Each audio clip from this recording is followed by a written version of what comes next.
They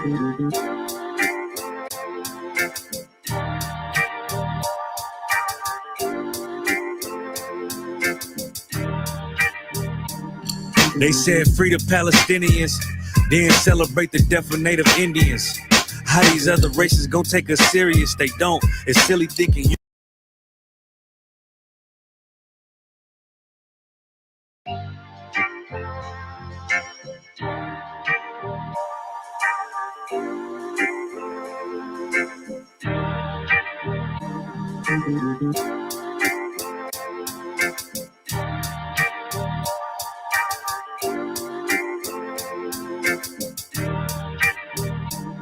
They said free the Palestinians, then celebrate the death of Native Indians. How these other races gon' take us serious? They don't. It's silly thinking you can fight oppression with a vote. I'm so woke, I got sleep deprivation. Belly of the beast giving birth to a nation. You know how I feel to have culture and they take it. It'll never be peace. Tell them free the reservation. Till it's backwards. They don't know that they exist no more. Ever try reaching out for help and you just get ignored? Pick up vices like drugs, a child fill a void. They get a youth life sentence for killing. He was just a boy. Niggas poor, what we living for? Life a gamble, it's like 10 or 4. Police hands around your neck, they just hit record. We in war, man, this ain't the norm. But you don't know how I feel to be black. Yeah, you don't know how I feel to be black. Yeah, you don't know how I feel to be black. Yeah, you don't know how I feel to be black. Yeah, you don't know. Mama on the stage crying. She just lost her only son to gang violence. Pops level 4 yard talking through the vents. Have you ever tried to hug your loved ones through a fence? Have you ever been hated just because your skin? Have you ever worked all week and couldn't pay your rent? Life a trip, I'm trying to catch my balance. Every step feel like I'm walking backwards. Credit card, but gotta check the balance. I come from where it's worthless while my heart callous. They want you to fall weak, that's a war tactic. Look how we live, what's scarier than that? What you know about crossing the Darien Gap?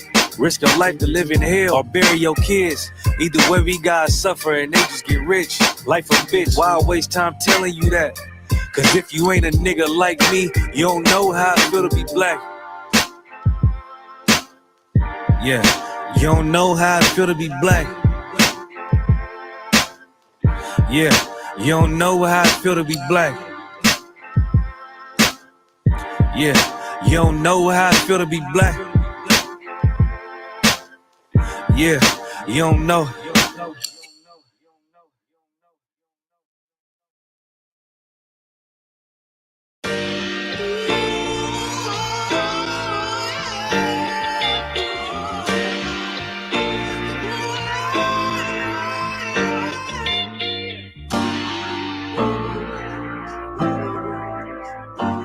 Talk to me.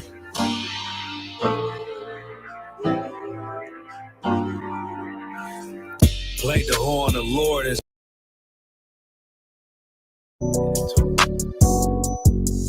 Yeah.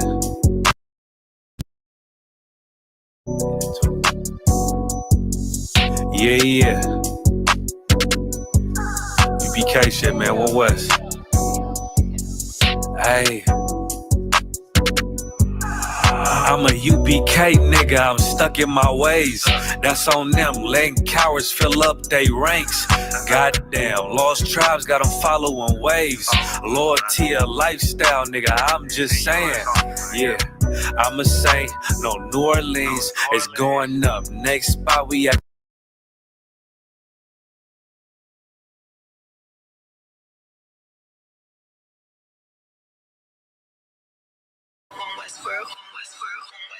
I got tunnel vision. It's a bunch of ways I'm gonna get it. It's my way or the highway if you don't stay about our fucking business. These niggas don't even get it. We having our Passover no matter if they fucking with it. The graveyard ain't never full, watch me flush them out. Quitting wasn't never cool, fuck they talking about. If you can't suffer with your brothers, we can't stall them out. Just hang their cover in the school if they dropping out, fuck them. If they ain't here, we don't care, we don't love them. If there was never one rush, you can't trust them. They get the guts to go against you, better crush them. It's like when my men is bitch in the discussion. Niggas capping when they rapping really lit as shit. They be acting I ain't laughing, I be sick of it. When I grab a pen and get the right and hold a rubber grip, I'm holding fire just like Captain at the 55th. Damn. Hit the road, I be trucking. I ain't bragging about them roads, I be touching. Heard the chat about the bros and assumptions. Seen them hoes, you be crushing. You's a bold motherfucker. If they ain't here, we don't love them. If there was never one rush, you can't trust them. They get the guts to go against you, better crush them. I'm not here for all that fussing. Can't trust them. My shield busted, let it swing, never tuck. They taking shots, I send them back. Only difference, my shit is buckets. I leveled up, blow the trumpets. You a sucker. Keep dreaming, all that pillow talking. You do undercover. Watch my brother, same yeah, same cover. Can't take the heat, then get the fuck up out the oven. And before I ever burn the bridge, I'ma burn rubber and lead a scene. Smoky during rush hour, Chris Tucker. I used to torch on everything, but I was younger. Band pack, still blazing all summer. Nigga, fuck em. No cowards. Trooper mood, all black, same hunger. They surprised how I got it inside. Straight butter, nigga. So when a brother or sister comes in here and then you leave here, you're not with me. We don't have anything else in common. There's no reason for me to be joined with you anymore. If they ain't here, we don't love them. If there was never one rush, you can't trust them. They get the guts to go against you, better crush them. I'm not here for all that fuss. They use a hoe in the discussion, nigga.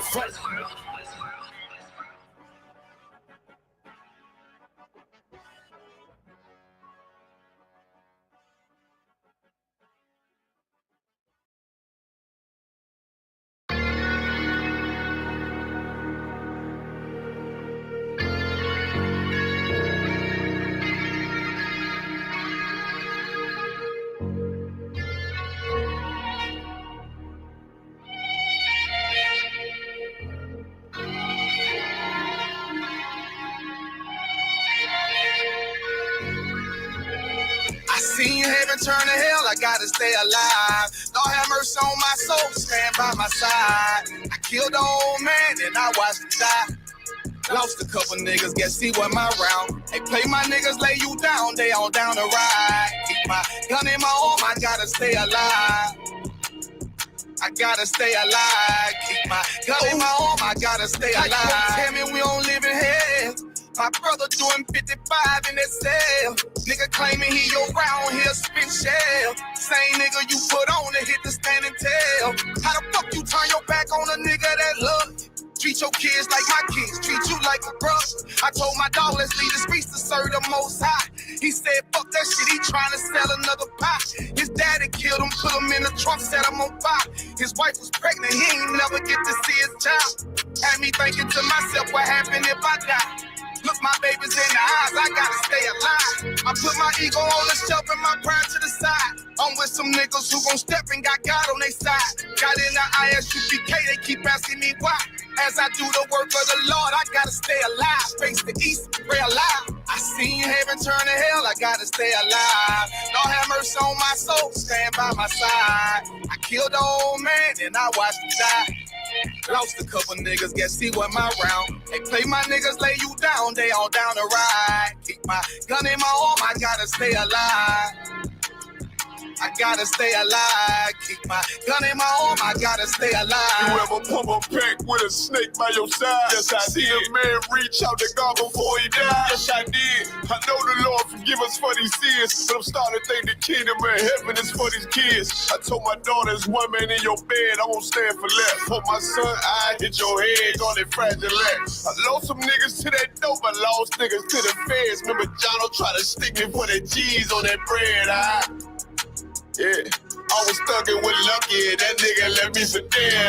Endured to the end cause I listened to what was said. Mother told me she loved me when she was sick up in the bed. I was running them streets but the truth made me a man. Shit I don't really speak cause she'll never understand. That's why I ain't even tell her about these voices in my head. I'm still trying to manage my anger like Uncle Craig.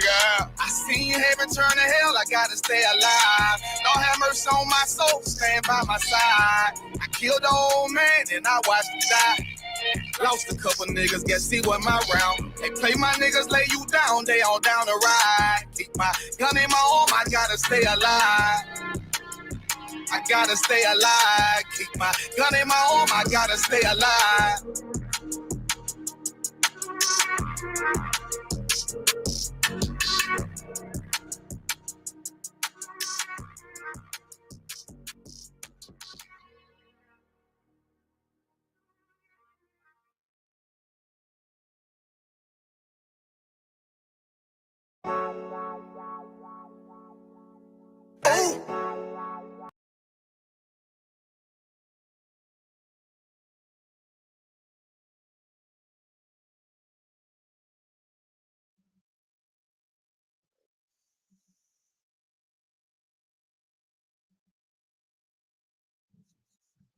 Hi, Shalom, Israel. This is the Israelite School of Universal and Practical Knowledge. Start out at 1 West 125th Street, Harlem, New York. This is the Monday night history class. And we're gonna go over a little bit of the details about the history of Labor Day. You know, it's Labor Day for the Jews, for the children of Israel. You understand? So we're gonna go over to go into a little bit about briefly about the structure of how Labor Day started. And should you, as a so-called black man, Hispanic woman, Native American child, should you care about Labor Day? Should you involve yourself about the doings of how Labor Day started? And also we'll get to briefly at the end of the class about them not wearing white and what does that have to do with you? So if you're a so-called U.S. citizen, falls on the African American descendants of slaves, or the Latino community, or the Native American community, or on the reservation, what my suggestion to be is to you? Well, one, if our oppressor gives you the day off, take the day off. Let him celebrate his unions. Let him celebrate the reason that he wants to have this day off. Let him have his day off. But you should not be saying and telling other people, Happy Labor Day. Why the hell do I want to be happy at effing work? I mean, building of my ancestors, building this empire for free, and then they charge me, and then they pay me nickels and dimes on the penny, on the dollar. I mean, Salakia. So we're gonna get into about the bloody, the grimy origin of Labor Day, of how vicious our oppressor is, and how he is the beast, the bloodthirsty man that he is. And we're going to, of course, I'm gonna give y'all a few scriptures, but today's class of the content, want to focus on articles and videos, so that way I can illustrate why we shouldn't celebrate Labor Day. In essence, this is what Labor Day is. Labor Day is Caucasian gangs.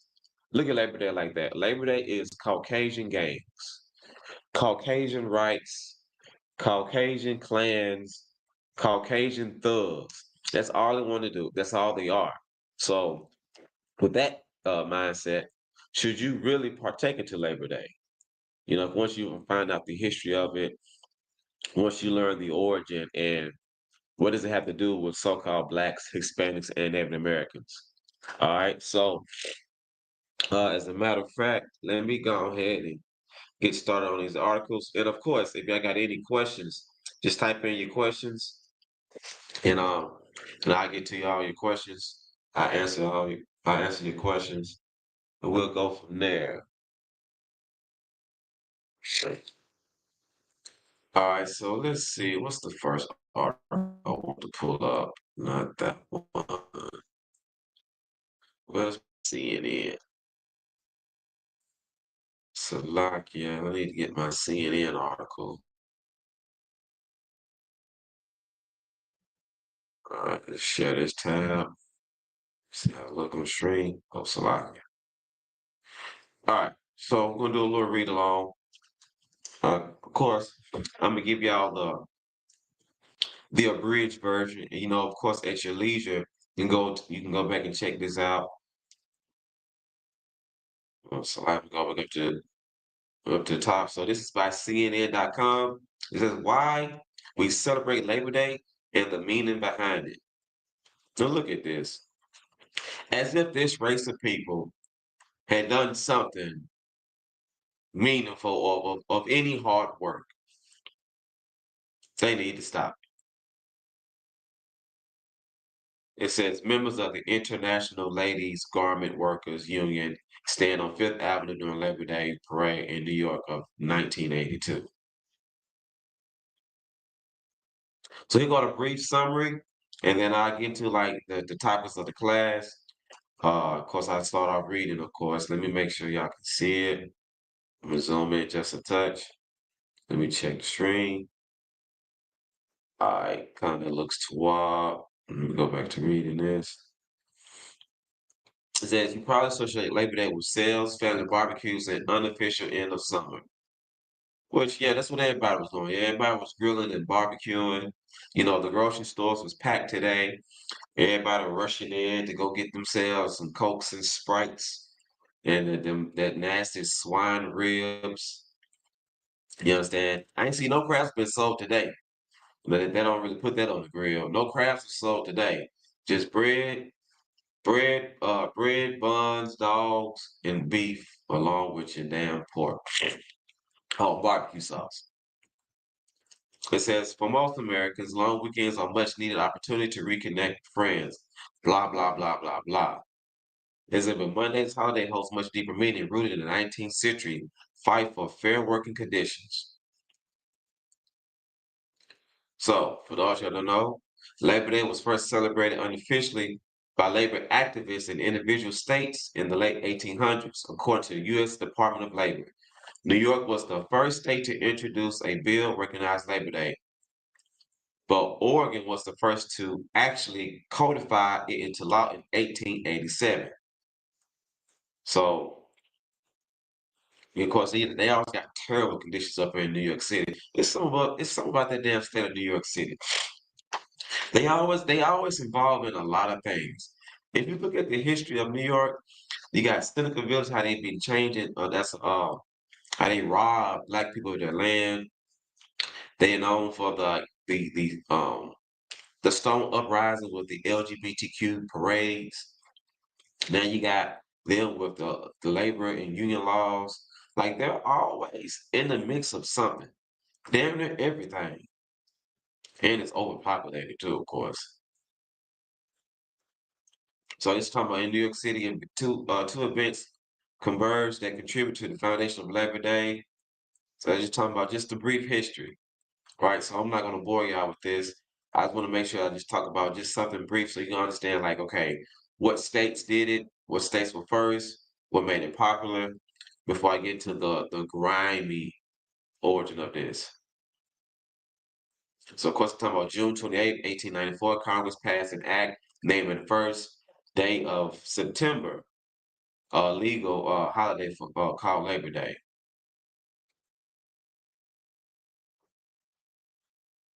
It says what Labor Day means. It says at the time Labor Day was formed, unions were fighting for very specific improvements in their working conditions.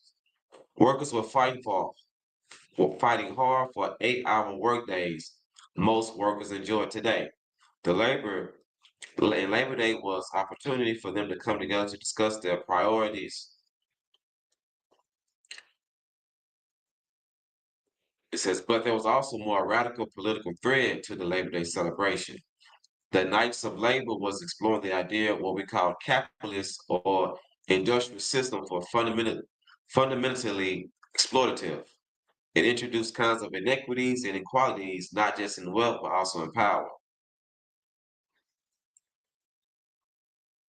So, of course, I'm going to skip down.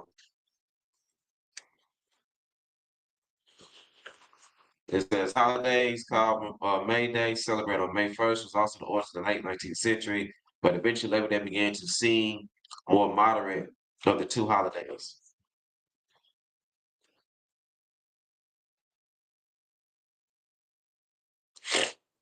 So I'm going to this little bit history about, because there's a bunch of theories about why you can't wear white after Labor Day. It says, can you wear white after Labor Day? You might have heard of the outdated rule you shouldn't wear white after Labor Day, but don't worry, there's no fashion police out here waiting to see if you wear a white t-shirt. The rule was on many 19th century style customs used to distinguish the upper and middle classes, according to Valerie Steele, a fashion historian and director of museum at the Fashion Institute of Technology.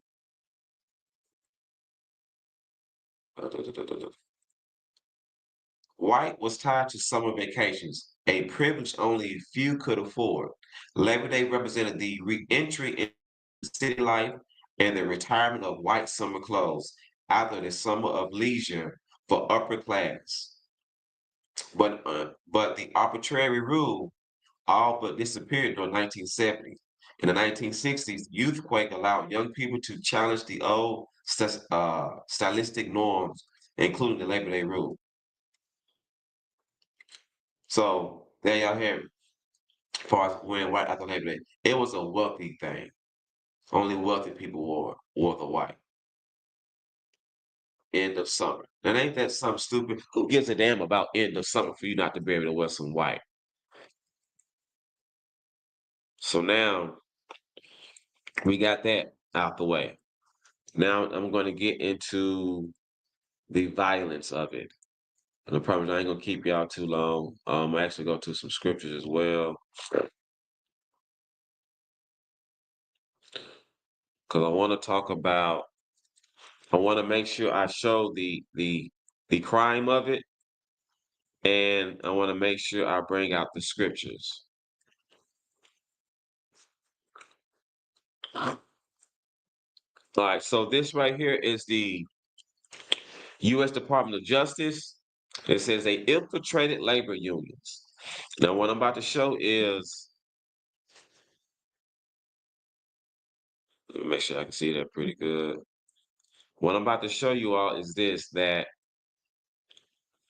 these labor laws and unions, these were people who are just violent individuals. They're like the mob. And that's why all these certain like labor rights and some of these things that took place.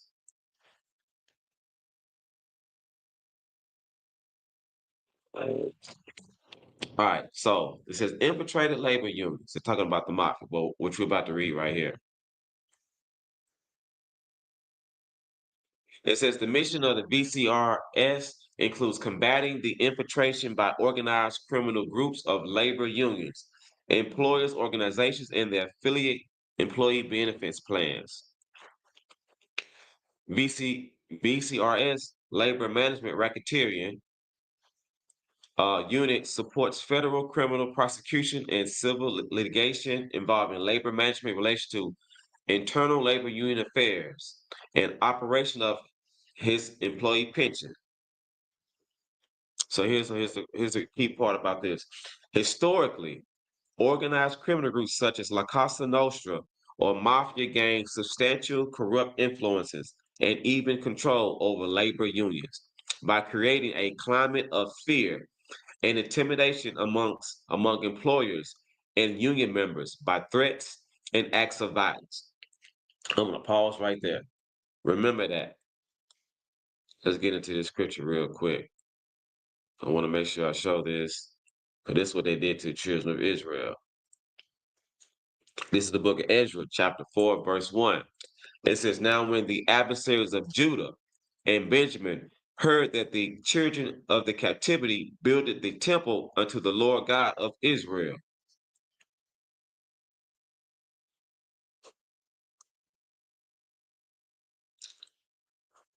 Verse 2.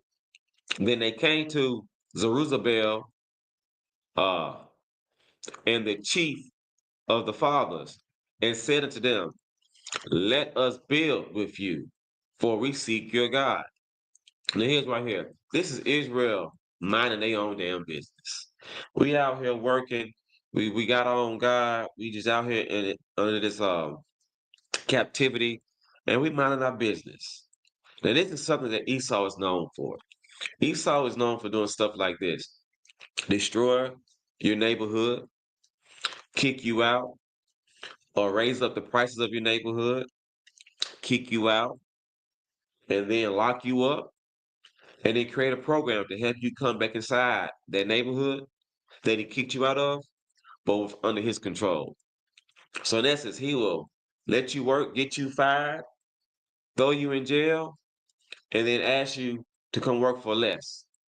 And it gets and put aside this brick home. They call it the projects. They call it the ghetto. So in essence, you'll be like, man, you made me lose my job. You made me lose my home. You kicked me out my nice neighborhood to put me somewhere with filth.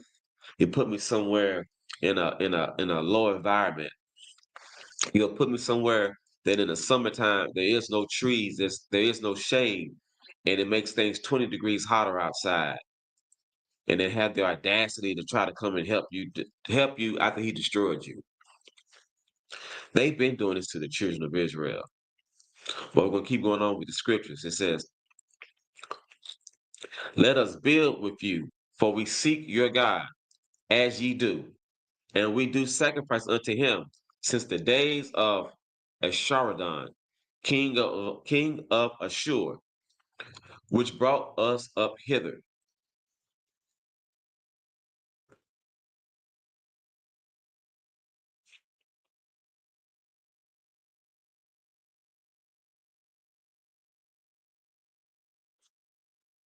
But Zerubbabel, and Jeshua, and the rest of the chief of the fathers of Israel said unto them, ye have nothing to do with us. I'm going to repeat that. Ye have nothing to do with us. So what does that mean in today's time?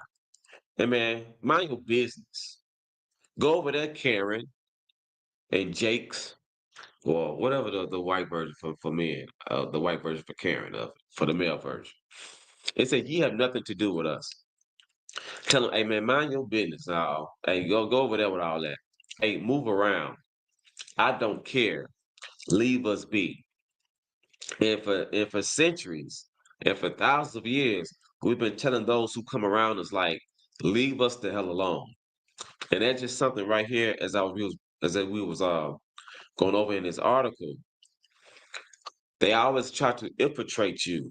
And I'm gonna go back to sharing this tab real quick. Forgive me for going back and forth. I'm vacillating back and forth in between these two. But I'll be doing this for the duration of the class. And of course, like I said, I got some videos. But they've been doing this and stuff with the mafia. Like I said, it's how they did things with corrupt influence and even control. And they did things to union members. There's a highlight right here. Acts of violence. Acts of violence. That's what they did. That's how they controlled. That's what the mafia did. So keep on reading. It says, working in the United States Attorney's Office, labor management racketeering units, and the BCRS has assisted criminal prosecutions and civil RICO lawsuits to eliminate such corrupt influences and control of labor unions and their affiliated organizations. It says, as of 2020, United States have obtained relief in 24 civil RICO cases involving labor organizations affiliated with the International Brotherhood of Teamsters, the Laborers International Union of North America, the former Hotel Employees and Restaurant Employees International Unions.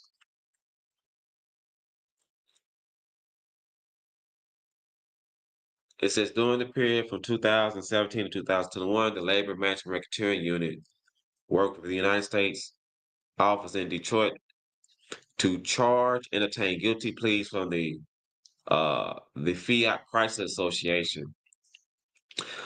Officials to the FCA and the United States Auto Workers Union involves more than $3.5 million in legal payments and gifts from the FCA to officials of the UAW. It says results of those other guilty pleas involving abuse and union funds. The UAW agreed to subject a court-approved officers as part of an anti-fraud consent decree directed in removal of corruption within the law. You're gonna hire people to let them hire people to make sure they don't break the law. But what I'm showing you is this. I'm showing you that how the government had to infiltrate, how the mafia as in Caucasian people, as in white Americans, as in the Irish, as in how they infiltrated the Union and forced companies to, if you don't break bread with us, we're going to unalive you. We're going to vandalize your store. We're going to cut off routes the way you can't get your products in time. We're going to make sure that your customers can't come in.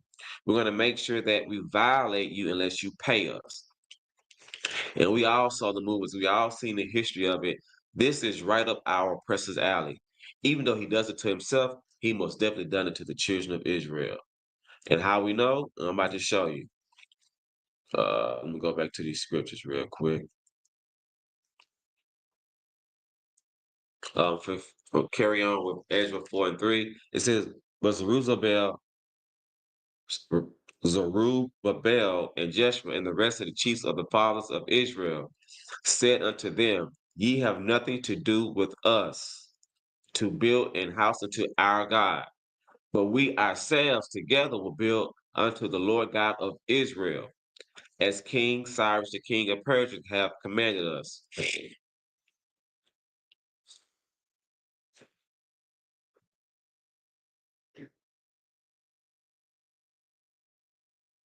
So that's what it told. Like, man, mind your business. We're going to build this up to our king, the God of Israel. Now, here's what the mafia would do to people. Here's what how they did things in, as I said earlier, how they infiltrated the Union.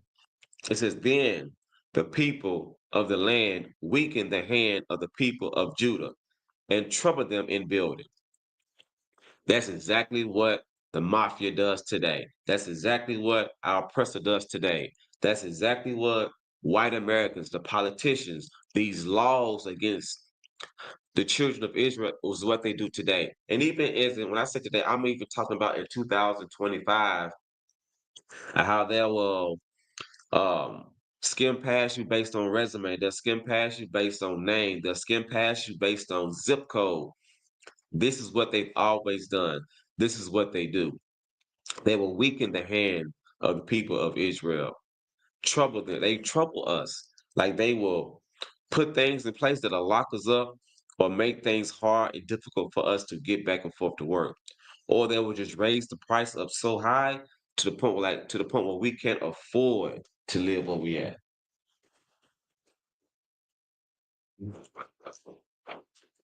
So that's what they do. This is something they've been doing. And of course, I got a video. I'm about to play this video real quick.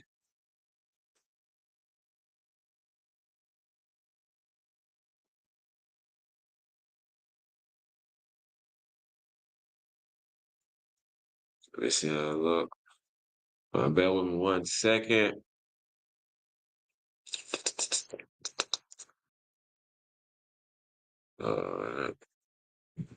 In the early 1880s, labor conditions were pretty hard. A lot of new immigrants were coming to America. They were reasonably unskilled, but often quite cheap labor, and they were exploited for such.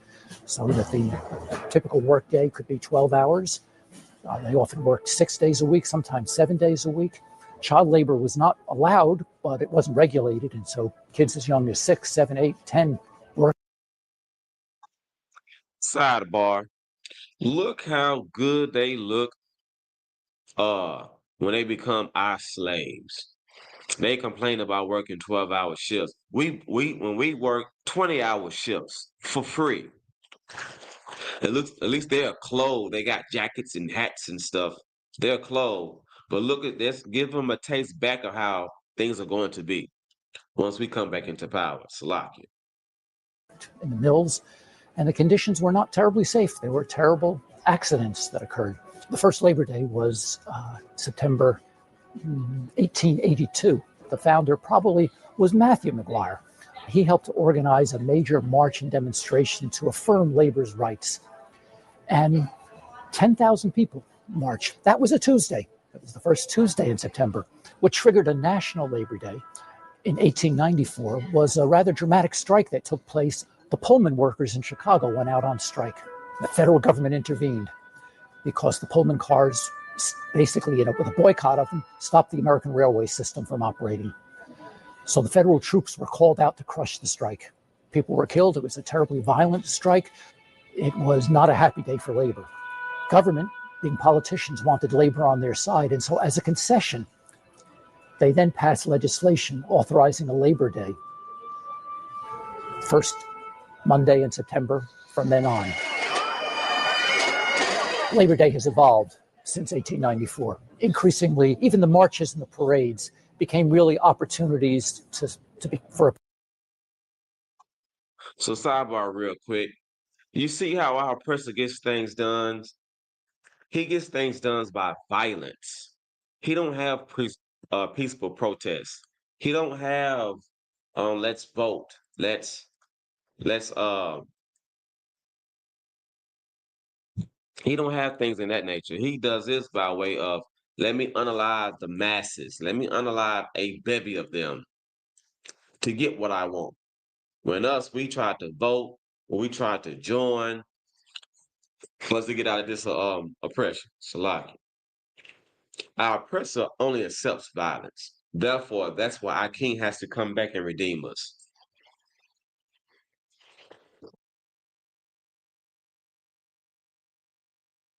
Patriotic holiday more than actually a celebration of labor per se. But the union makes us strong. We have paid holidays because of the labor movement. We have a 8-hour day because of the labor movement. We have paid vacations because of the labor movement. We have health care, those of us who still have it, because of the labor movement. And it's a chance really to recognize those kinds of gains. But over time, it's become much more than that.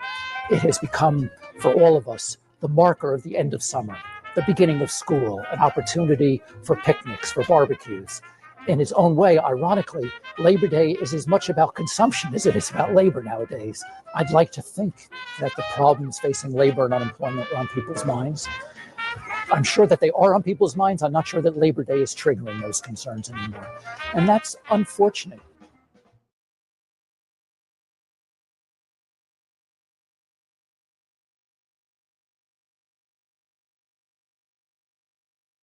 All right, so that's that. Now, that's what they was dealing with. They was dealing with 12-hour work days they complained about. They was dealing with the harsh conditions of working and not getting breaks. And they decided to riot out and become violent. The children of Israel, they didn't do that. Not in that sense. Not the bulk. You had a few outliners who were fed up and tired of oppression. But the children of Israel, they didn't do that. You know, they had us as good slaves. We tried to vote our way out. Our oppressor only respects a certain violent man, a certain violent way. Which brings me to the next article I'm about to bring up, which is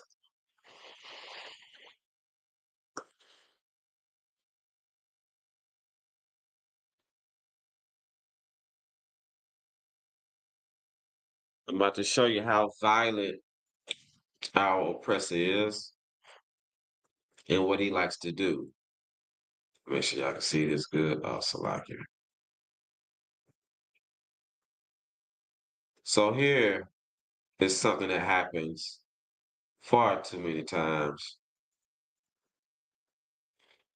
It's called the Haymarket Affair. It has a few names.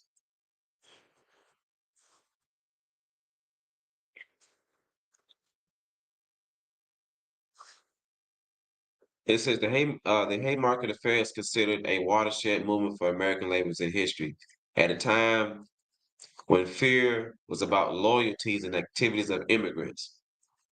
It's on May 3rd, 1886. Unarmed strikes clashed when police at Chicago Cormac Reaper works a factory. The deaths of 6 workers became a call for direct action, and the public rallies was called for the following behind the Haymarket Square. It says again, the police and the strikes clashed, but this time a bomb was thrown, resulting in the death of 7 policemen, and many in the crowd were injured. So this is some man, the Chicago anarchist, arsonist, Salaki. anarchists.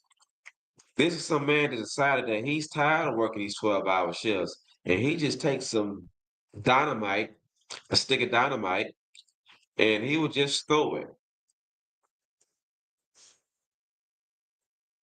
And that's what he did. He just threw a bomb and just unalived several people. It says right here, the police, uncertain about the source of the bomb, fired into the crowd, killing 4 of the demonstrators. It says the identity of the bomb thrower is still a mystery, but 8 men were indicted on charges of conspiracy to commit the act. All 8 were convicted of conspiracy charge, even though it was understood none have made or thrown the bomb. August spies, German anarchists, laborer and activist Albert Parsons, a social labor activist and former Confederate soldier from Texas, have been among the fiery and well-known speakers at the rally. Spies and Parsons, along with Adolf Fischer and George Engel, were executed by hanging.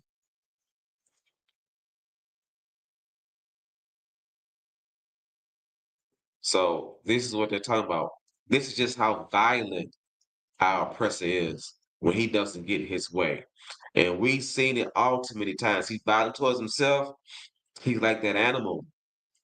If he cannot take his violence out on anything around, he'll just be violent towards himself. And this is how diabolical this beast is. So of course I have a video I'm going to play. We're going to discuss this real quick.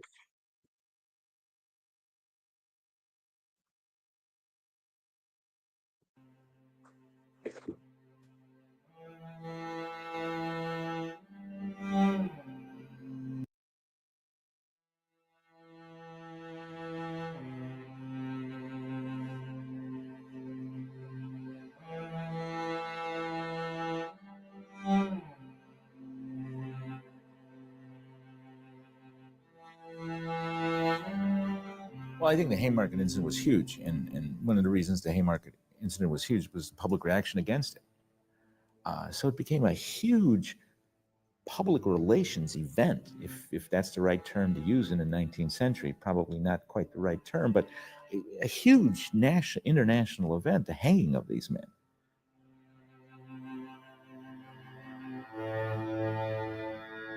I believe that you can say it was the trial of the century, and because it affected in its scope so many people's views. People around the world were interested in this.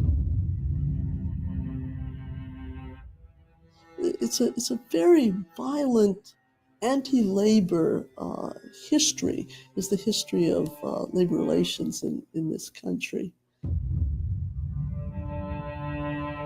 Well, look, we had a civil war, 1861 to 1865.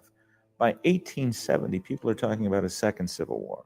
But this one wouldn't be between the states. It would be between the social classes. Rich people are building safe rooms in their mansions where they're storing guns and food and water.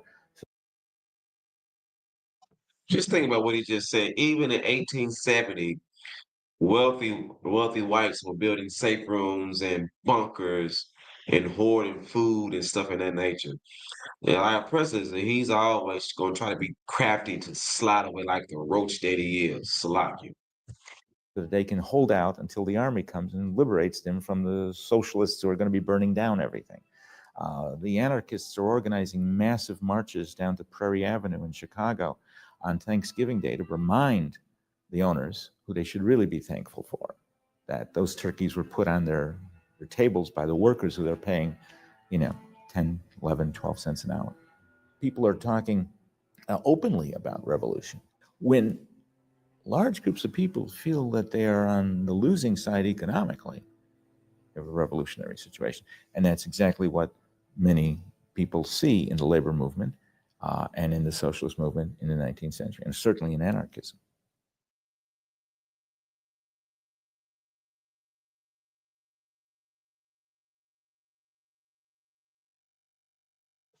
Yeah, let that sizzle. Like our president, he's just a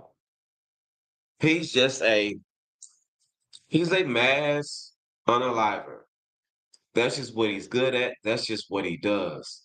That's all he do. That's all he will do. And that's all he wants to do. So, this is something we got to learn to deal with. This is why we still here in this godforsaken uh land that we're living in. So real quick, I just also want to show this real quick. So those y'all who don't know,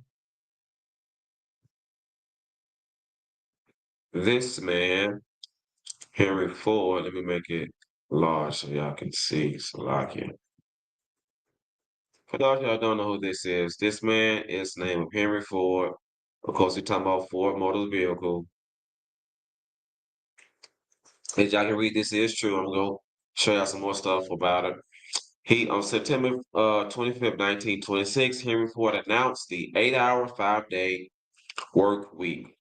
So for those of us that got to go to this damn funky slavery and be there 5 days out the week for 8 hours, just know that he's the reason why. You know, I ain't telling nobody to do nothing, but you can't. But this filthy piece of garbage is the reason why we got to be at this damn funky slavery 5 funky damn days out the damn week. Hell, it could have been 3 and even half that. But this filthy piece of garbage, I just wanted to share this real quick so that way we know who the hell it was. This filthy piece of garbage is the reason we got to be at work for 5 days, working these 8 hours. It has nothing to do with nothing, but I figured I would share that anyways. Now, what I really want to get into is this right here. And this is going to etch in stone to further elaborate and explain why we have so many massacres based on what's been going on around the labor times. So this is the Decolonial Atlas. Let's talk about Black massacres in the United States. Try to zoom in so y'all can see. Let me make sure y'all can see it to walk. Oh yeah, that looks pretty good. So what I want to go over is about some of this.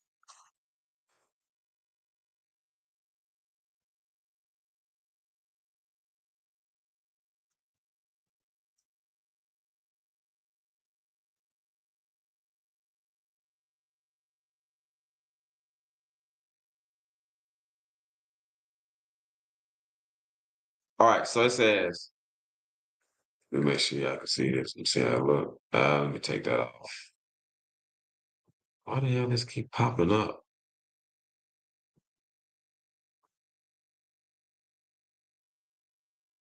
Man. Oh, there you go. Close you.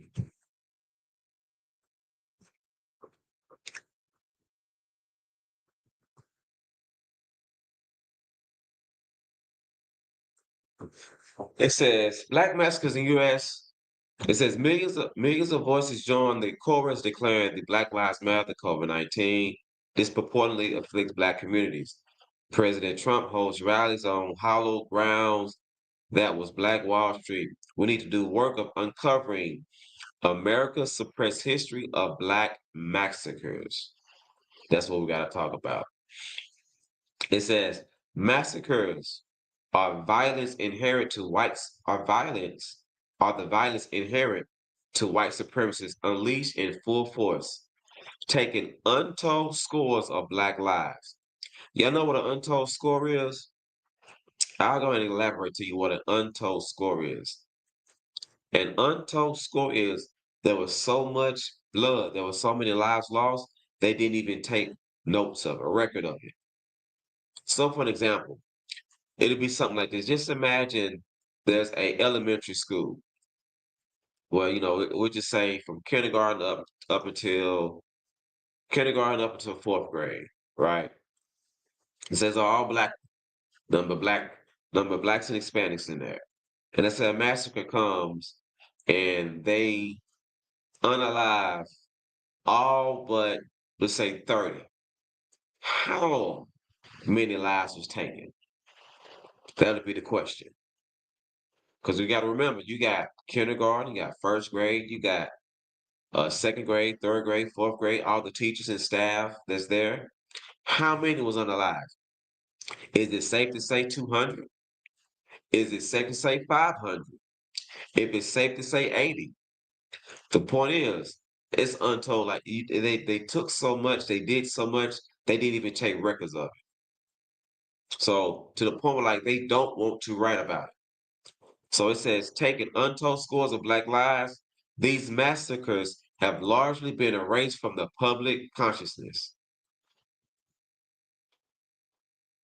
In 1868, around 200 recently emancipated African Americans were killed by white mobs in Opelousas, Louisiana, for registering voters. In 1919, as many as 237 Black farmers in Elaine, Arkansas were lynched for organizing their labor to negotiate better conditions. None of them received justice. None of their family members, none of those 50 pieces of garbage, none of their children have paid for it. But don't worry about the Most High say they will pay for it. It says, Tulsa's Greenwood neighborhood was once the wealthiest Black community in the country, earning the moniker of Black Wall Street. In 1921, it was bombed, burning it to the ground and leaving up to 300 dead. And yet, last I checked, I forget the sister name, but she was a little girl when it happened. She's about 103, 104 today. She's still trying to seek justice, and those 50 pieces of garbages won't even allow her to have it. They're still trying to push the buck down the road, hoping that she would die before they try to make a decision. It says,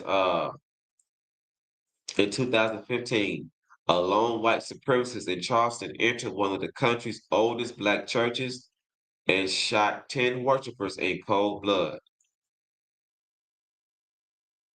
It says these events are not isolated footnotes of American history. It says, as author Kimberly Jones recently explained in the video below, they are systematic expressions of white supremacy. I'm see if I can try to find that video for y'all. It says every time that they don't like the way they are playing, or that you're catching up, or that you're doing something to be self-sufficient, they burn your game. So if I was to play 400 rounds of Monopoly and I had to give you every dime that I made, and then for 50 years, every time that I play, if you didn't like what I did, you got to burn it, like they did in Tulsa, like they did in Rosewood. How can you win? You can't win. The game is fixed. They are lucky that Black people are looking for, is equality and not revenge. Well, let me tell you something. We're looking for our king to redeem us. We're looking for our king to redeem us. We don't want no equality. We want rulership. We want power. We want our oppressors to pay for what they did to the God's chosen people. We don't want none of that nonsense of them trying to get away, them trying to act like we all just one healthy, happy family. Why can't we all just get along? None of that nonsense anymore. All right, so I'm gonna go over to this, which I read into it briefly. That's my last article at. But it's going back into about the white part, wearing white after Labor Day.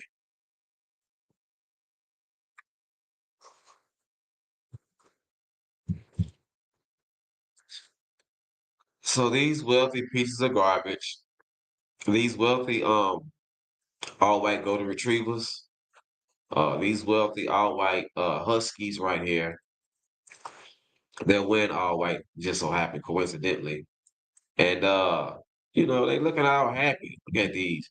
They're happy and all this money that they got. So this is, according to history.com, It says rooted in both high society exclusivity, slapping, exclusivity. So I can have a little tongue tied.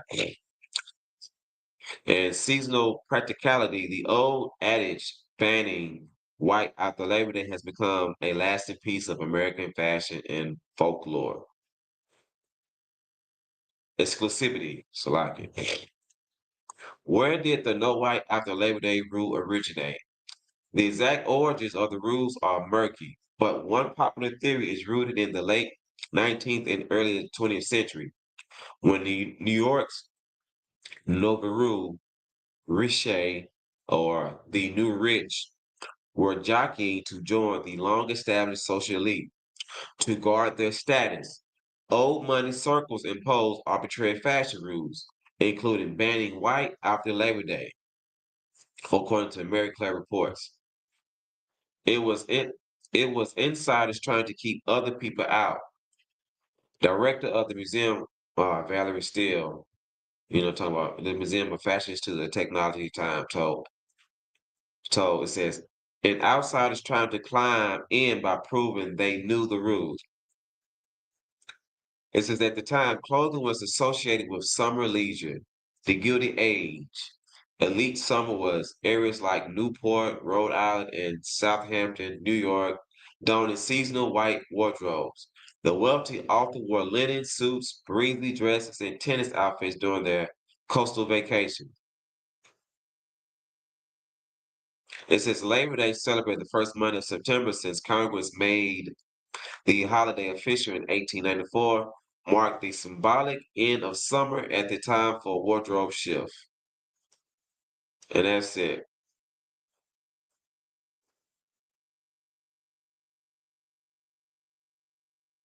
All right, so right here it says practically also likely influenced the rule. Before air conditioning, white clothes often made of lightweight fabrics kept people cool in summer. However, wealthier individuals packed their whites away until Memorial Day to avoid staining them on dirty, grimy urban streets. They did not need to wear them. The temperature looked cool. The tennis tournaments had finished.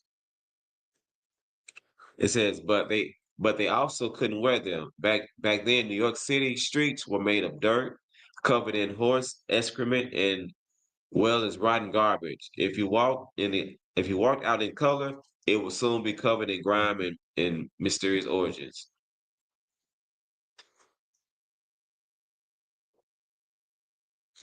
It says about who enforced it or popularized this rule.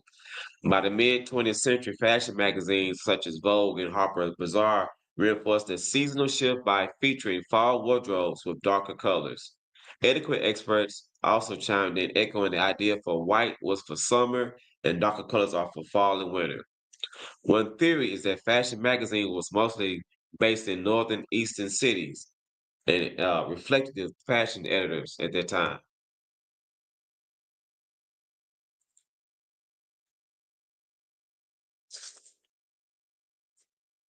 Now they're trying to say, as of today, know what after Labor Day is considered outdated, as modern fashion is less about following rigid standards and more about self-expression. Let me tell y'all something, Israel. I wear white year round. I wear black year round, and any other damn color I see fit or that I would choose to wear. I look good in what I decide to wear year round. I don't need some new money, the niche, the new rich, to tell me what I can and cannot wear and when I can and cannot wear it. I wear what the hell I want, when I want, however I want, the day I want. So that's something we gotta understand. Like we should allow people in their silly fashion rules to tell us what the hell we cannot and cannot wear. No wearing white after Labor Day, after the bloody, the grimy things it took for our oppressor to get this stupid holiday, but that doesn't benefit Black people. Uh, Let me go to this real quick. Let me go back. I have one more.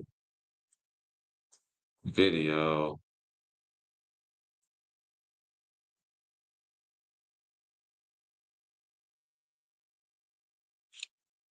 Because we always wanted to be a part of this empire.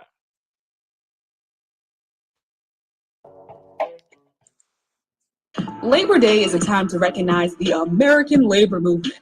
You know, the contributions that workers have made to this country. Newsflash, Black labor built this country. After slaves were legally freed in 1865, Black folks had a hell of a time finding employment, joining unions, and eventually the labor movement. Because yeah, the history of labor in America is racist as food. Labor Day became a federal holiday in 1894 after a strike led by the American Railway Union, known as the Pullman Strike. This was a turning point in the labor movement, though it didn't benefit all American workers. Black Pullman porters weren't allowed to participate in the strike because they were not allowed in the unions, but they wanted to be. Black people were organizing unions way back then too. Some scholars even date Black unions to as early as 1838. And in 1865, some African Americans were in white-collar professions like doctors and lawyers, while some free men filled blue-collar jobs like artisans, farm workers, laborers, servants, and caulkers. Speaking of ship caulkers, this is Isaac Myers. Born a free man in Baltimore in 1835, he started working as a ship caulker at 16. In the late 1850s, the white caulkers went on strike and even rioted against the well-unionized Black caulkers, who were sometimes paid more than them because of collective bargaining with Baltimore shipyard owners. Ultimately, You hear that? They start going against the Black union because Black people pay Black people better, and white people was jealous and hate.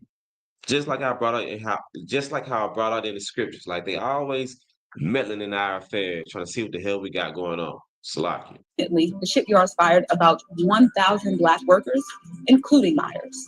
Isaac Myers and other African American laborers organized a Black-run cooperative shipyard, the Chesapeake Marine Railway, and the Dry Dock Company. And they essentially employed themselves. Entrepreneurship, y'all. 300 Black workers were employed through this cooperative. The shipyard was leased for 20 years. Then it was returned to its owner. This success eventually led to one of the first national Black labor organizations, the Colored National Labor Union. Myers became its first president in 1869. Their demands were simple: improve work conditions, eliminate discrimination within unions, and develop a national system of public education with equal opportunities for Blacks. Over 200 delegates attended the first CNLU convention in 1869, and 2 representatives met with President Ulysses S. Grant. Frederick Douglass became their second president in 1872. But the CNLU soon dissolved after becoming divided over supporting the Republican Party or the National Labor Reform Party. Though the CNLU existed for less than 5 years, it led to the incorporation of Black workers into white labor unions like the Knights of Labor. It also paved the way for Black labor unions like the Brotherhood of Sleeping Car Porters. Established by A. Philip Randolph in 1925, this was the first African-American union to receive a charter in the American Federation of Labor, which later became the AFL-CIO. Randolph went on to become an outspoken leader in the civil rights movement. Finally, the work of Black labor unions was recognized. Well, kind of, sort of. This is America, y'all.